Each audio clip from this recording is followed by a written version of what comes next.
Erna berkata, urusan keluarga Anthony cukup banyak. Banyak hal yang harus dipersiapkan terlebih dahulu. Tapi pasti secepat mungkin. Dalam bulan ini, kami pasti bisa tiba di Makassar. Tabib Hong sendiri berencana kembali ke Amerika kapan? Tabib Hong segera menjawab, untuk sementara, aku tidak akan meninggalkan Makassar. Jadi saat Nyonya tiba di Makassar, aku pasti masih di sini.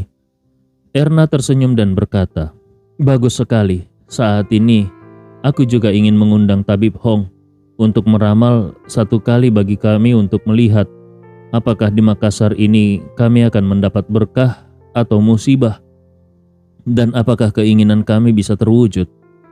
Tanpa ragu Tabib Hong berkata, Nyonya jangan khawatir, saat itu aku pasti akan datang berkunjung dan menghitungkannya dengan baik untuk Nyonya. Erna berkata dengan lega, baik, kalau begitu aku ucapkan terima kasih lebih dulu kepada Tabib Hong. Tabib Hong berkata dengan hormat, tidak. Aku selalu sangat menghormati Nyonya. Bisa melayani Nyonya adalah kehormatan bagiku. Erna buru-buru berkata, Tabib Hong terlalu merendah. Kau adalah tokoh tinggi, bisa mendapat bantuanmu adalah keberuntungan keluarga Anthony. Setelah berbicara beberapa kalimat, mereka pun menutup telepon. Tabib Hong menyimpan ponselnya dan menghela napas di dalam hati. Nyonya, kau berkata demikian sekarang karena kau belum tahu kemampuan cucumu. Kalau kau tahu bagaimana cucumu menekanku seperti anjing dan menggesek-gesekku ke tanah, barulah kau tahu aku ini tidak pantas disebut tokoh. Kau menungguku membantumu menyusun strategi, sementara aku di sini justru menunggumu membelaku menegakkan keadilan. Di sisi lain, di hotel pemandian air panas, Albert membawa Andi Rewa berkeliling hotel, sekaligus menjelaskan secara garis besar rencana renovasi ke depannya. Gagasan Albert tetap mengutamakan kerahasiaan, sehingga semua fasilitas dipindahkan ke dalam ruangan. Meskipun hotel memiliki alun-alun dan area hijau yang sangat luas, yang dengan mudah bisa diubah menjadi lapangan olahraga standar. Namun Andi tidak berniat melakukan pelatihan rahasia di sini. Jika ada orang yang melihat setiap hari sekelompok orang berlatih di lapangan terbuka, pasti akan menimbulkan kecurigaan. Karena itu, seluruh aktivitas hidup dan latihan personel nantinya akan dilakukan di dalam ruangan yang relatif jauh lebih tersembunyi. Selain itu, Albert juga punya saran yang sangat praktis. Dia merasa jumlah kamar hotel sangat banyak, dan jika dalam waktu dekat belum banyak orang yang menginap, maka sebaiknya diprioritaskan tinggal di lantai 1. Hotel pemandian air panas sendiri berada di daerah pegunungan pinggiran kota dan sedang dalam status tutup renovasi. Jika pada malam hari gedung kamar menyala terang seluruhnya, kesannya akan sangat aneh. Namun, jika hanya lantai 1 yang menyala dan lantai-lantai di atasnya gelap, itu akan terasa jauh lebih masuk akal. Andi Rewa menyadari bahwa meskipun Albert terlihat seperti orang kasar dan kurang berpendidikan, namun cara berpikirnya cukup menyeluruh dan kemampuan eksekusinya juga sangat baik. Maka dia berkata kepadanya, Albert, menurutku pertimbanganmu sudah sangat matang. Renovasi tempat ini kuserahkan sepenuhnya kepadamu. Aku hanya punya satu permintaan, yaitu harus cepat. Albert segera berkata, tenang saja Tuan Andi, aku pasti akan mengerjakannya sekuat tenaga. Aku akan lembur siang malam. Andi Rewa mengangguk puas dan tersenyum. Hari sudah agak larut. Aku akan kembali ke kota dulu. Kalau ada apa-apa, kau hubungi aku lewat telepon. Andi Rewa mengemudikan mobil keluar. Tabib Hong yang sudah lama menunggu dengan penuh harap di persimpangan jalan, dari kejauhan langsung melihat BMW yang dikendarai Andi.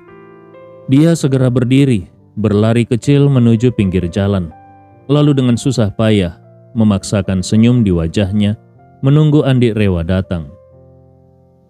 Andi Rewa juga sudah melihat Tabib Hong dari jauh. Sebenarnya sejak awal Andi sudah menebak bahwa Tabib Hong pasti akan datang dan pasti akan menunggunya di sini. Karena itu, saat mobil mendekat, Andi Rewa sengaja memperlambat laju kendaraan, lalu berhenti tepat di samping Tabib Hong. Dia menurunkan kaca jendela dan tersenyum sambil berkata, "Tuan Hong, kenapa sampai ke sini? Mau berendam air panas?" Tabib Hong buru-buru merendahkan diri dan berkata, "Tuan Andi, aku menunggumu di sini." Andi Rewa bertanya dengan wajah geli, "Menungguku? Kenapa tidak cepat-cepat bersiap pulang ke Amerika? Untuk apa kau menungguku di sini?" Tabib Hong segera memohon, "Tuan Andi, aku benar-benar sadar sudah salah. Mohon beri aku satu kesempatan." Sambil berkata demikian, dia cepat-cepat mengeluarkan beberapa lembar kertas yang penuh tulisan, lalu menyerahkannya kepada Andi dengan penuh hormat. "Tuan Andi, ini adalah kitab inti aliran sekteku. Aku sudah menyalinnya, kata demi kata, tanpa terlewat satu huruf pun. Mohon Tuan melihatnya." Andi Rewa bertanya dengan heran, "Tuan Hong, kenapa tiba-tiba kau membuat keputusan yang melanggar ajaran leluhur seperti ini?" Tabib Hong berkata dengan canggung, "Tuan, mohon jangan terus mengolok-olokku." Andi Rewa tersenyum dan berkata, "Tuan Hong, bicara jujur saja. Bagaimana mungkin aku membiarkanmu mengkhianati leluhurmu? Menurutku lebih baik kau segera mengambil kembali kertas itu." Tabib Hong mengertakkan giginya dan berkata dengan nada tegas, "Tuan Andi, mulai sekarang aku bukan lagi ketua sekte. Aku sudah memutuskan untuk menyerahkan posisi ketua kepada murid langsungku. Mulai sekarang, aku akan mengabdi sepenuh hati kepadamu." Mendengar ini, Andi Rewa mengangkat alisnya. "Tidak jadi ketua lagi?" Tabib Hong berkata mantap, "Tidak, Tuan Andi. Kritikmu benar. Aku tidak bisa mengabdi pada dua pihak sekaligus. Jadi, hanya ada satu jalan, yaitu keluar dari perguruan." Andi Rewa tersenyum tipis dan bertanya, "Kau sudah memutuskan?" Tabib Hong mengangguk berulang kali, "Aku sudah memutuskan. Hari ini juga aku akan menyerahkan posisi ketua kepada murid terakhirku. Mohon Tuan Andi jangan khawatir. Mulai sekarang, aku hanya akan mendengar perintahmu seorang dan pasti akan mengabdi sampai titik darah penghabisan." Andi Rewa tersenyum. Dia membuka kunci pintu tengah mobil lalu berkata, "Naiklah, kita bicara di dalam mobil." Tabib Hong seolah-olah menangkap jaring penyelamat. Dia membuka pintu mobil dan dengan tergesa hendak duduk masuk. Namun tepat ketika pantatnya hampir menyentuh jok, dia seperti tersetrum, meloncat mundur jauh lalu bertanya dengan wajah penuh kewaspadaan, "Tuan Andi, apakah mobilmu ini masih mengincar kultivasi penumpangnya?" Melihat ekspresi panik dan trauma di wajah Tabib Hong, Andi Rewa tersenyum tipis dan berkata, "Selama kau tidak bermain licik dan tidak berulah macam-macam, mobilku tidak akan mengincarmu." Tabib Hong tanpa berpikir langsung berkata, Aku sama sekali tidak berani lagi mempunyai niat licik." Andi Rewa mengangguk dan berkata datar, "Kalau begitu, naiklah." Barulah Tabib Hong membuka pintu dan duduk di dalam mobil. Begitu masuk, Andi Rewa langsung mengambil kertas dari tangannya. Melihat judulnya, dia mengerutkan kening dan berkata, "Apakah ini kitab inti sekte kalian?"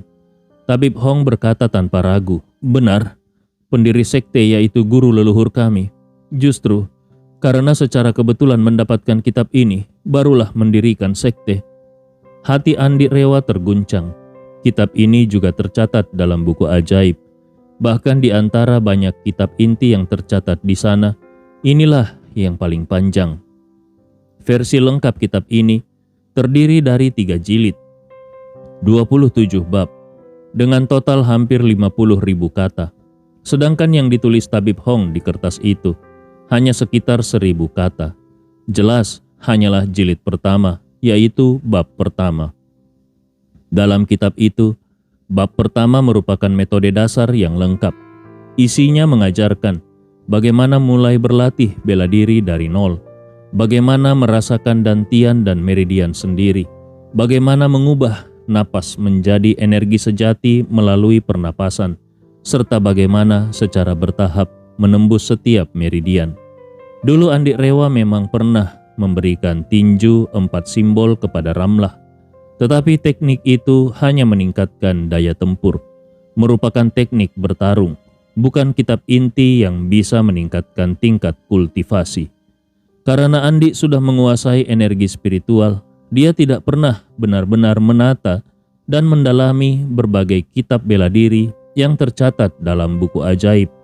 Kini, setelah merenungkannya cukup lama, berdasarkan ingatannya, dia baru menyadari bahwa kitab inilah sebenarnya kitab bela diri yang paling lengkap dan sempurna.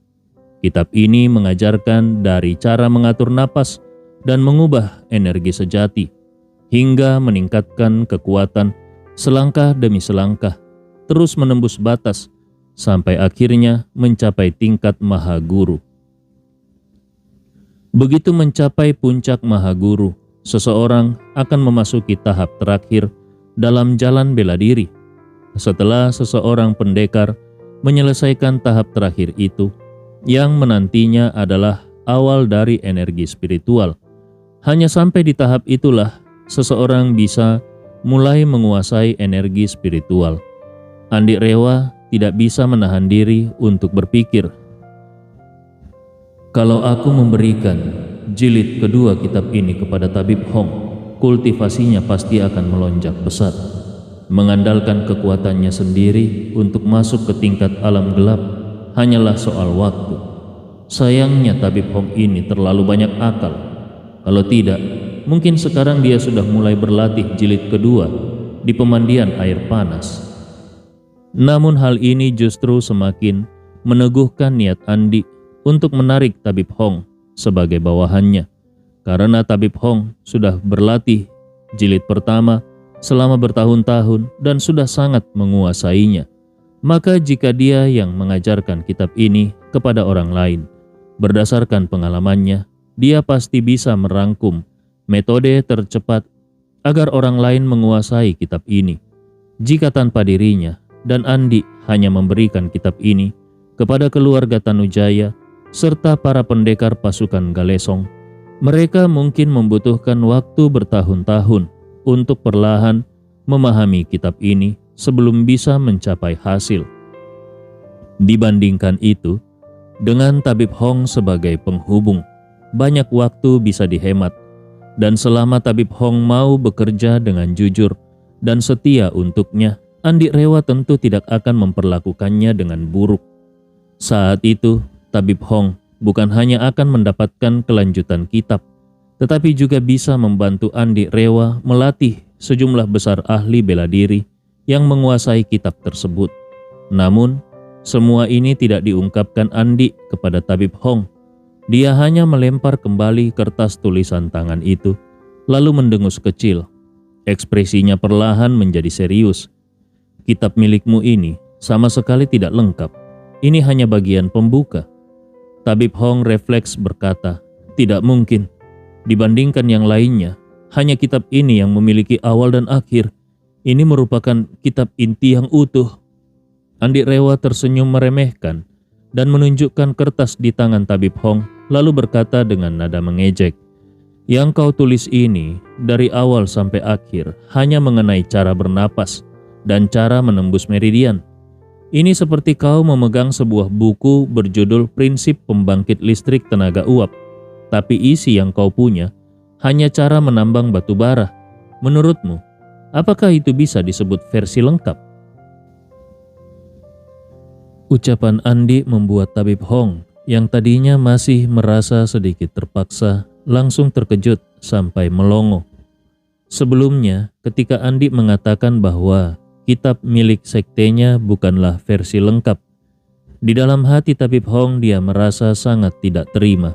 Bagaimanapun juga selama ribuan tahun, para pemimpin sektenya selalu bangga karena aliran mereka memiliki satu set kitab metode kultivasi bela diri yang lengkap, bahkan sampai memandang diri mereka lebih tinggi dari yang lain. Namun setelah mendengar perumpamaan Andi, tiba-tiba dia menyadari bahwa kemungkinan besar Andi Rewa tidak sedang asal bicara. Maka dia pun bertanya dengan kaget, "Tuan Andi, kau berkata begitu pasti karena kau memiliki kitab yang lebih lengkap. Benar bukan?" Andi Rewa tersenyum ringan dan berkata dengan nada menggoda, "Kenapa kau begitu yakin? Aku punya versi yang lebih lengkap." Tabib Hong tanpa sadar menjawab, "Tuan Andi tadi mengatakan bahwa kitab yang asli itu ibarat prinsip pembangkit listrik tenaga uap, sedangkan yang dimiliki sekteku hanya seperti cara menggali batu bara. Itu berarti setidaknya Tuan pasti pernah membaca prinsip pembangkit listrik tenaga uap itu." Andi Rewa tidak menutup-nutupi. Dia mengangguk sambil tersenyum. "Tebakanmu benar. Aku memang pernah membaca versi asli lengkap dari kitab itu. Dan bisa kukatakan dengan jelas kepadamu, keseluruhan kitab itu terdiri dari 3 jilid dengan 27 bab. Yang didapatkan leluhur sektemu itu hanyalah bab pertama di bagian pembuka." Mata Tabib Hong hampir melompat keluar dari rongga matanya. Dengan terbata-bata dia bertanya, Tuan Andi, kau serius berkata begitu?" Andi Rewa balik bertanya, "Aku sudah cukup bermain-main denganmu. Menurutmu, apakah sekarang masih ada gunanya aku membohongimu?" Tabib Hong menelan ludah dan berkata, Jangan-jangan selama ini kami hanya berlatih bab pertama dari kitab itu." Andi Rewa mengangguk tegas, "Iya, benar. Memang seperti itu." Tabib Hong langsung terduduk lemas seperti orang kehilangan orang tua. Wajahnya penuh kesuraman dan keputusasaan. Pandangannya kosong, lalu dia berkata dengan linglung, "Seseorang belajar dari taman kanak-kanak sampai lulus doktor saja hanya butuh waktu 20-an tahun. Kalau kitab itu mempunyai 3 jilid dan 27 bab, berarti selama ini kami hanya seperti belajar di kelas taman kanak-kanak." Andi Rewa tertawa mendengar perumpamaan itu, tapi juga merasa itu cukup tepat. Lalu berkata, "Perhitunganmu memang masuk akal. Selama ini, kalian hanya berulang-ulang mempelajari materi taman kanak-kanak. Kira-kira baru sampai tahap belajar 26 huruf alfabet." Tabib Hong berkata dengan wajah memelas, "Tuan Andi, aku tidak meragukanmu, tapi kalau benar seperti yang kau katakan, hanya dengan bab pertama saja, sudah ada leluhur kami yang bisa masuk ke alam gelap. Alam gelap adalah tingkat besar kedua dalam dunia bela diri, sementara seorang pendekar hanya punya 4 tingkat besar. Apakah itu berarti 3 tingkat besar sisanya harus ditembus dengan 26 bab yang tersisa?" Andi Rewa mengangguk dan berkata dengan sangat serius, "Benar. Untuk benar-benar masuk ke tingkat selanjutnya, kau harus mengembangkan seni bela diri sampai ke puncak. Alam terang hanyalah pintu masuk. Alam gelap pun hanya rintangan pertama setelah masuk. Setelah itu, setiap kenaikan tingkat kecil saja mungkin membutuhkan seumur hidup.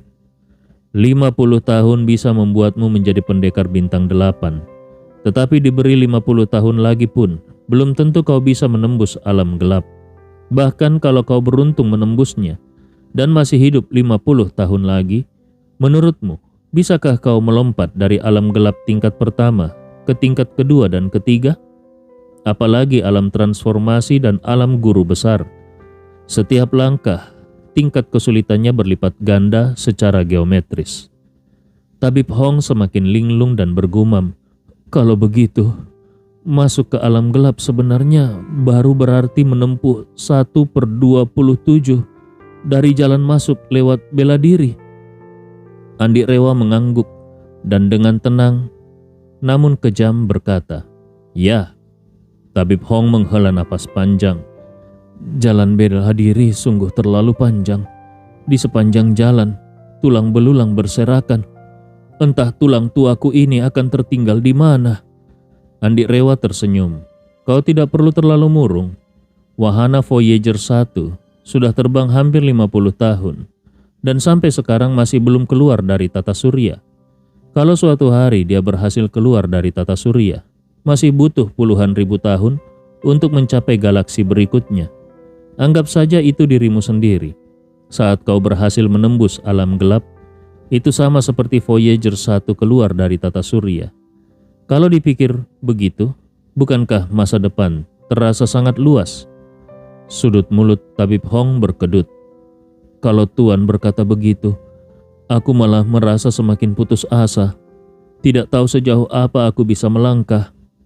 Andi Rewa tertawa. Jangan pikirkan sejauh itu. Itu bukan hal yang perlu kau pikirkan sekarang. Kau baru pendekar bintang 4. Jangankan keluar dari tata surya, paling-paling kau baru sampai pinggir Mars. Mendengar itu, hati Tabib Hong terasa seperti berdarah. Dia segera bersumpah, Tuan Andi, tenanglah. Aku akan segera memanggil murid utamaku ke sini untuk mewarisi simbol kepemimpinan sekte. Setelah itu aku akan mengabdi sepenuhnya kepadamu. Andi Rewa tersenyum dan bertanya, kalau murid utamamu bertanya kemana perginya kuali obat leluhurmu, apa yang akan kau katakan? Tabib Hong tertawa kaku. Tuan Andi, tenang saja. Mengenai kuali obat itu, kuali obat adalah rahasia tertinggi pemimpin sekte. Hanya ketika pemimpin lama menyerahkan jabatan kepada pemimpin baru, kuali itu diserahkan bersama simbol kepemimpinan. Calon penerus hanya tahu ada simbol kepemimpinan tetapi tidak tahu keberadaan kuali obat. Jadi nanti aku tinggal tidak mengatakan apa-apa. Andi Rewa mengacungkan jempol kepada Tabib Hong dan berkata, kau memang paham cara meneruskan jabatan. Tabib Hong terkekeh lalu bertanya dengan muka tebal, Tuan Andi, apakah di masa depan aku masih punya kesempatan mempelajari kelanjutan kitab itu? Andi Rewa mengangkat alisnya dan tersenyum. Sebenarnya kau punya kesempatan. Aku menyuruhmu menyerahkan kitab metode kultivasi sektemu karena ingin melihat seperti apa isinya. Kalau tidak cukup bagus, aku akan memberimu yang lebih baik. Kalau tidak lengkap, aku akan memberimu yang lebih lengkap. Tapi tidak kusangka, kau selalu menyimpan niat tersembunyi terhadapku. Jadi akhirnya kau jatuh ke dalam keadaan seperti ini. Tabib Hong pun merasa sangat malu dan menyesal. Lalu berkata berulang-ulang, Tuan Andi, tenanglah. Kalau aku, Tabib Hong, masih berani punya niat dua hati terhadapmu, aku pasti mati tanpa tempat dikuburkan. Pada saat ini di Eropa Timur, 3 truk kontainer melaju kencang di jalan tol kota pelabuhan Antalya, Turki. Di dalam kontainer-kontainer itu diangkut 3 unit meriam pertahanan jarak dekat AK-360 buatan bekas Uni Soviet yang telah dibongkar, beserta amunisinya. Sejak Uni Soviet runtuh, Turki, Ukraina, dan Georgia perlahan menjadi pemimpin pasar gelap senjata di seluruh Eropa Timur. Setelah runtuhnya Uni Soviet dan perubahan besar di Eropa Timur, hampir semua negara di sekitar Laut Tengah berubah menjadi pasar gelap perdagangan senjata, dan 3 negara itu terutama paling hebat. Ratusan miliar dolar berbagai jenis persenjataan buatan Soviet mengalir dari negara-negara itu ke seluruh dunia. Yang ajaib bukan hanya volumenya yang sangat besar, tetapi juga fakta bahwa selama kau punya uang, di sini kau bisa membeli hampir semua jenis senjata, kecuali rudal nuklir strategis dan pesawat tempur generasi kelima. Jangankan meriam pertahanan jarak dekat buatan bekas Uni Soviet, asal uangnya cukup, di tempat-tempat seperti ini bahkan bahan baku senjata nuklir pun bisa kau kumpulkan hampir lengkap.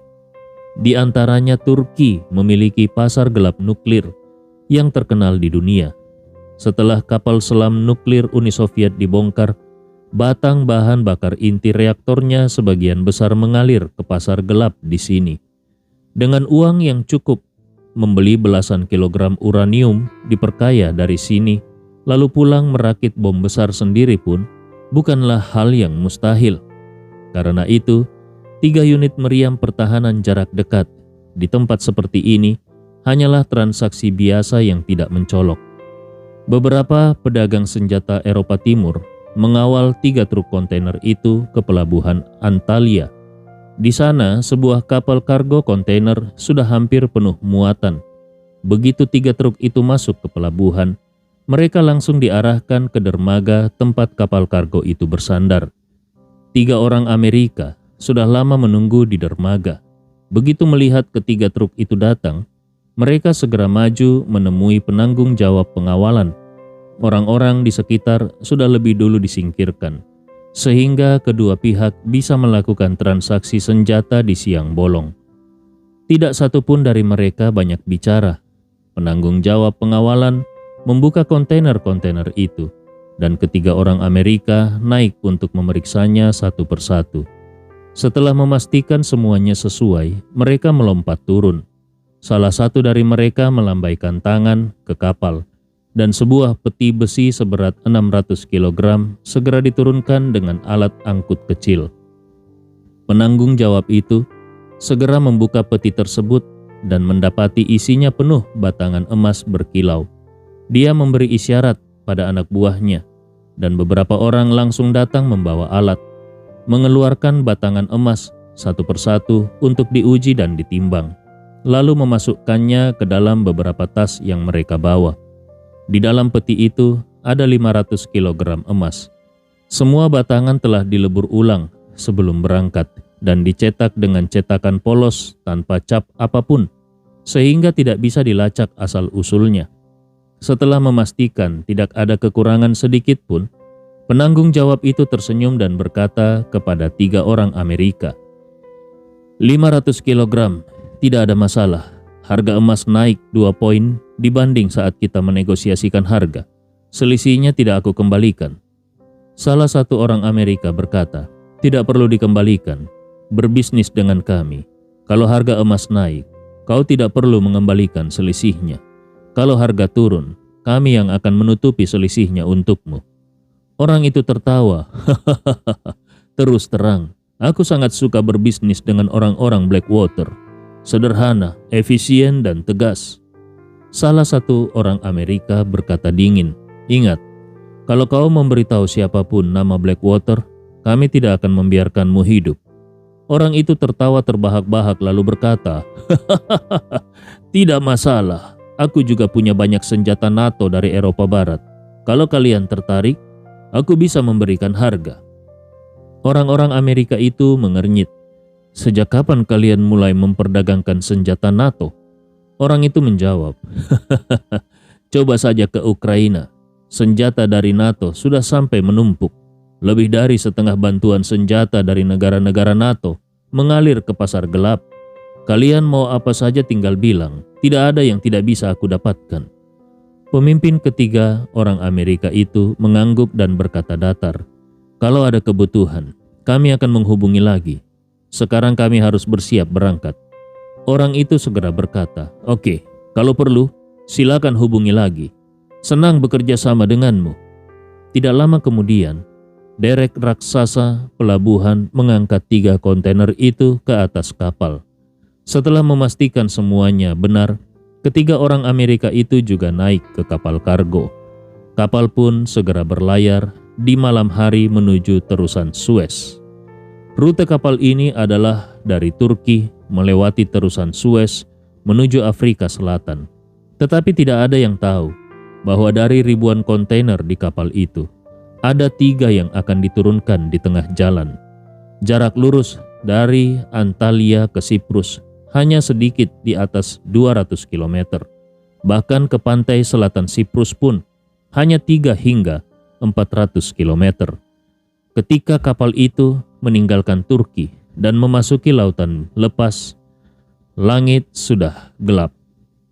Beberapa prajurit pasukan Galesong yang menyamar sebagai awak kapal mulai memproses 3 kontainer itu.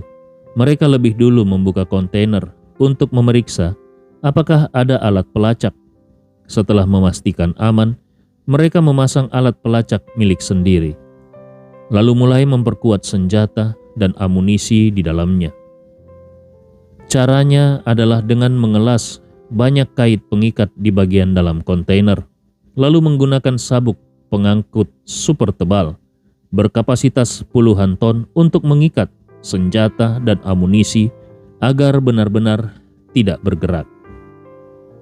Setelah itu, mereka menutup rapat semua celah kontainer dengan bahan kedap air, lalu memasang beberapa perangkat milik tabung oksigen di sekeliling bagian bawah kontainer. Ketika kapal tinggal kurang dari 100 km dari Siprus, waktu sudah larut malam. Tiba-tiba badai datang, ombak semakin besar dan jarak pandang di laut turun drastis. Lebih dari 100 meter pun nyaris tidak terlihat. Namun para prajurit pasukan Galesong di dek kapal tetap bekerja dengan tertib, menyiapkan serah terima senjata. Begitu GPS menunjukkan mereka tiba di koordinat yang ditentukan, 3 kontainer itu langsung dijatuhkan ke laut lepas. Ajaibnya, beberapa detik sebelum menyentuh air, perangkat mirip tabung oksigen di sekeliling kontainer itu meledak, lalu mengembang dengan cepat menjadi kantung-kantung udara raksasa yang menopang kontainer tepat untuk tetap mengapung di permukaan. Setelah ketiga kontainer masuk ke laut, kapal kargo itu tidak berhenti sedikit pun dan terus berlayar menuju terusan Suez.